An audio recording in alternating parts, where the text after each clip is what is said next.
Okay, let's continue again. Exercise 15.13. Hey, y'all got some time to relax and take a drink. Okay, so Johnny and June are divorcing and must divide their music collection, which contains two types of music, country and folk music. And a mediator suggests an initial division of the collection. Given the initial division, Johnny's marginal rate of substitution between folk and country equals 3, and June's marginal rate of substitution is 1. And then question A, use an Edgeworth box to show that the allocation of music is inefficient. Be sure to draw indifference curves for both Johnny and June, and to show their respective marginal rates of substitution at the initial allocation. Okay, so well, first this is how first you just make a quick drawing of the Edgeworth box. So just a square and then one side horizontal axis for Johnny's folk and here Johnny's country. And then with this as the origin, here is June's folk music. And there should be an arrow to the left. And here's June's country music. So this is a quick sketch. And the first thing to know is that for the allocation to be efficient, you need that the marginal rates of substitutions are equal to each other. And here that's not the case, since 1 is 3 and 1 1. So therefore, this allocation is not efficient. Since, well, for allocation to be efficient, the indifference curve should be tangent, and that's only the case if the marginal rates of substitution are equal to each other at that allocation. And then how do you draw this? Well, first here the slope should be well, its slope should be -3 here. So I hope that this is approximately -3 for Johnny's indifference curve, since he should have a marginal rate of substitution of 3. So over here it's approximately -3, and for June it should here be approximately -1. And then we see that because the slopes are not different, they are not tangent to each other, but they cross each other over here. And therefore, this area here between the curves is room for Pareto improvements. And therefore, this is not Pareto efficient, this point. And well, just how you draw this, you draw it like the indifference curve should be convex to the origin. So for Johnny, it should look like a bit like this, like convex to this origin, and for June it should be convex to that origin, so like this. And then this here is the point I drew. But the main thing is also that it is inefficient because the marginal rate of substitutions are not to each other, and therefore they could be better off if they would move to, like, for example, over here in between. Then they could both be better off. So that's question A. And then in question B, suggest a general reallocation that could potentially make both parties better off. Explain who would have to give up folk music and who would have to give up country music.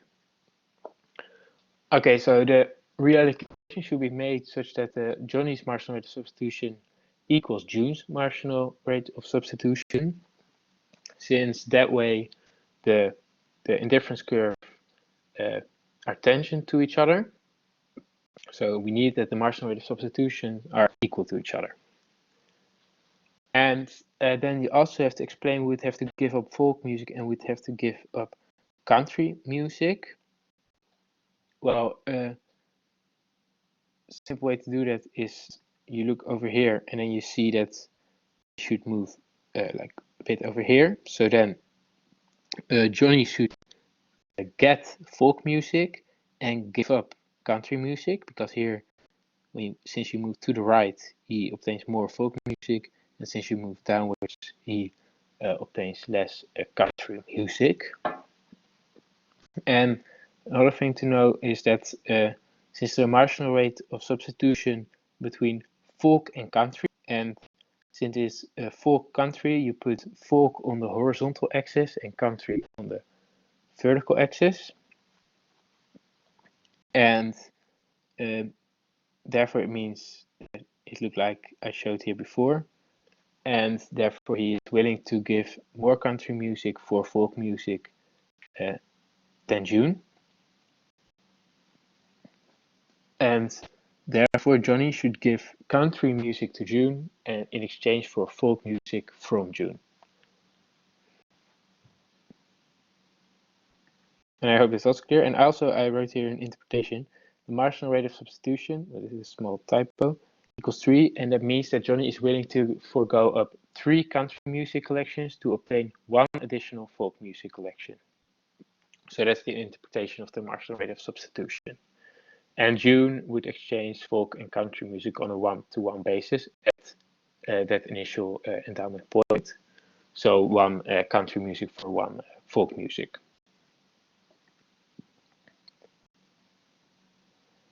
Okay, so I hope that's also clear. Then we continue with question C. After some reallocation, Johnny's marginal rate of substitution and June's marginal rate of substitution are equal. And then you should show that the allocation is Pareto efficient. So then, well, again, we have the same Edwards box, and then I drew the indifference curves such that the marginal rates of substitution are equal, such that the slope is equal. So you could draw a line here that shows the slope of these lines. So here they are tangent to each other, and since the marginal rate of substitutions are equal to each other, and here therefore the allocation is Pareto efficient in this point. Since there's no way that one person, either June or Johnny, could be better off without making someone else worse off. Because, like, for example, if they move more over here, in that case, Johnny would be better off.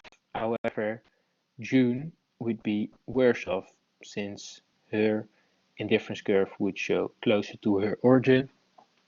So therefore she would be worse off.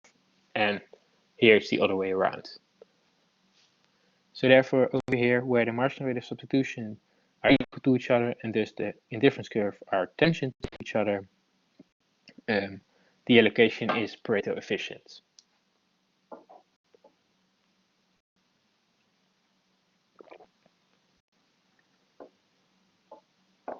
So I hope that exercise was also clear and that you now understand better what Pareto efficiency is exactly and how to work with an Edgeworth box.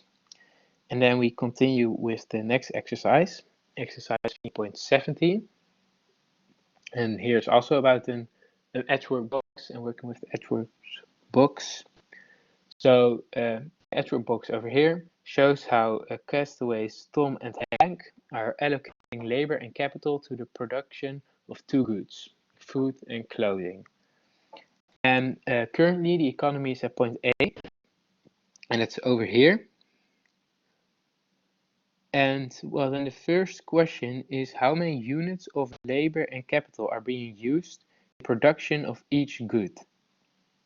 So here they use the capital and labor for food and clothing. So now it's about the production part.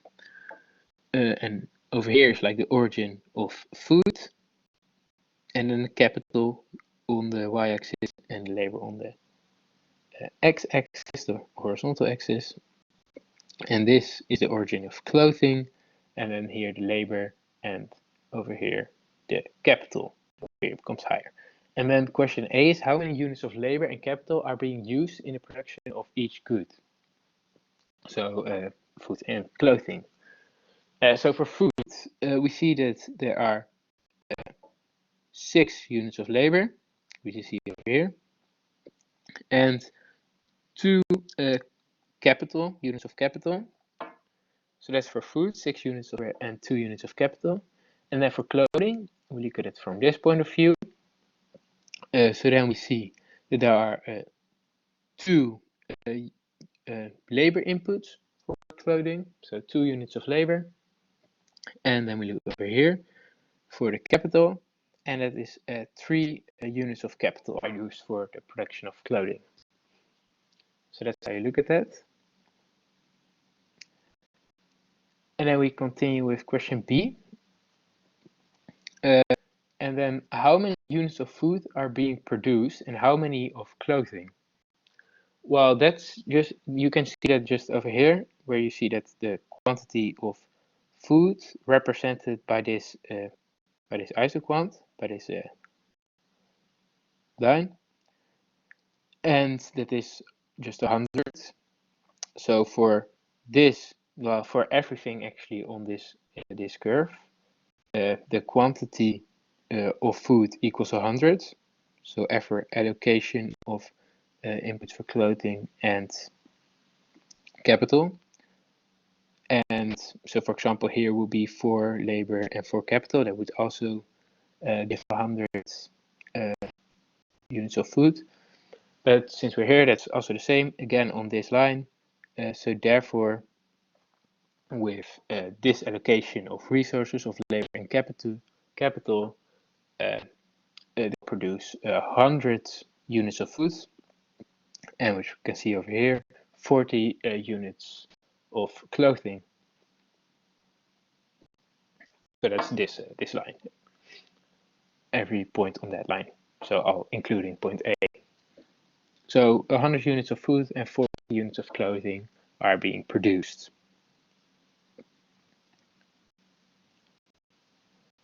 And then question C suggests a simple reallocation of labor and capital between food and clothing that will enable Tom and Henk to enjoy more food and clothing than they currently produce. So this works similarly as the indifference curve with the answer box. Again, the best point, so a Pareto efficient point is when the curves are tangent to each other. So we had this. Everything between these lines is a Pareto improvement because between those lines,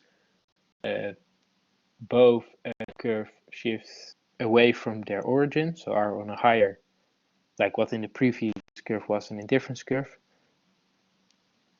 But here is an isoquant, so about the amount of food and clothing they can produce.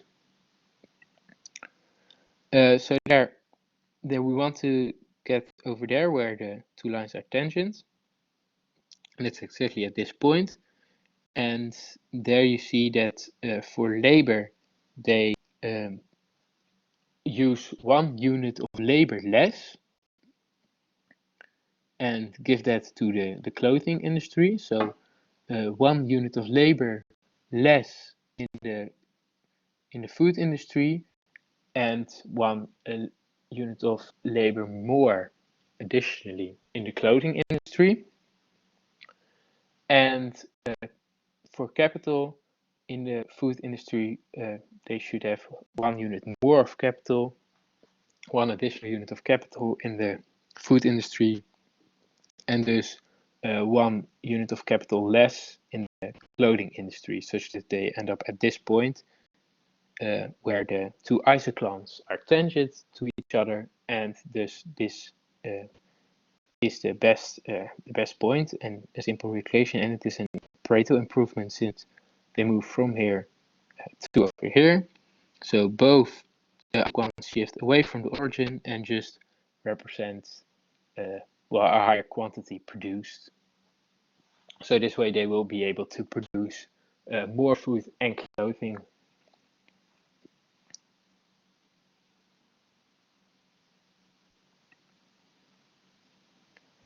And that was it already for the tutorial from today.